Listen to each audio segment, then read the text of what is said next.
So this does seem similar to the dynamic in 2016 during the last transition to a Trump administration, where the committee saw slightly tighter policy, in part in expected anticipation of the fiscal policy stance that was seen evolving over the year. Some of it was a data mark-to-market exercise, and some of it was anticipation of fiscal. What's the split on this one? How much of this was accounting for inflation data that was coming in, and how much of it is expecting that there will be inflationary fiscal policy next year? I'd say I'd point to 5 or 6 things, and let me start by saying that we think the economy is in a really good place, and we think policy is in a really good place. Let's remember that the economy is growing 2.5% this year, that inflation has come down by 50% from 5.6% to 2.6%.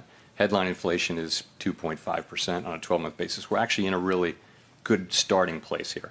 But since, so what's really driving the slower rate cut path? First thing is growth is stronger, right? The economy grew faster in the second half of 2024 so far than we had expected, and is expected to be above what our expectations in September next year as well. Unemployment is lower, and in the SEP you'll see that participants think that the downside risks are less and uncertainty is less. So that's more strength, right? Inflation is higher, as we talked about. Inflation's higher this year. It's also higher in the forecast next year. I'd also point out that we're closer to the neutral rate, which is another reason to be cautious about further moves.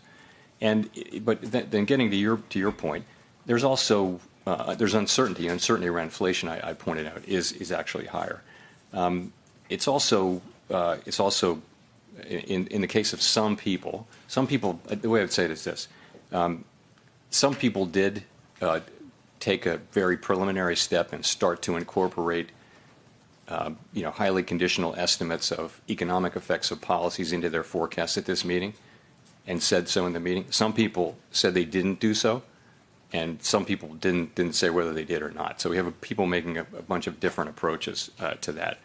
But some did identify policy uncertainty as one of the reasons for their writing down more uncertainty around inflation. The point about uncertainty is it's kind of common sense thinking that when the path is uncertain, you go a little bit slower. It's not unlike driving on a foggy night or walking into a dark room full of furniture.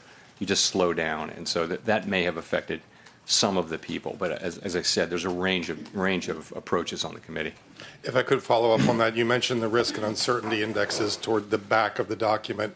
The upside risk to inflation jumped quite substantially. The only thing really that's happened, you mentioned that the disinflationary story remains intact, yet the risk weighting has jumped to the upside. The only real thing that's happened is November 5th in the meantime. Is it fair to say that that's what's driving the higher sense of upside risk on inflation? Actually, that's not the only thing that's happened. What's happened is that our forecasts for inflation for this year, I think, are 0.5 higher than they were in September. So you had 2 months of higher inflation, September and October.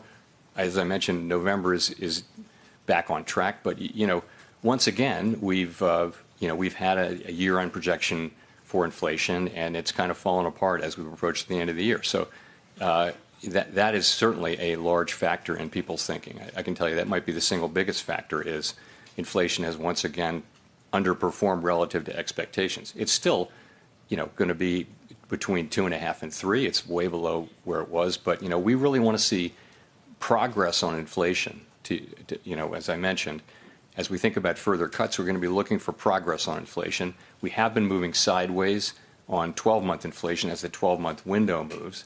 That's in part because inflation was very, very low measured in the fourth quarter of 2023. Nonetheless, as we go forward, we're going to want to be seeing further progress on bringing inflation down and keeping a solid labor market.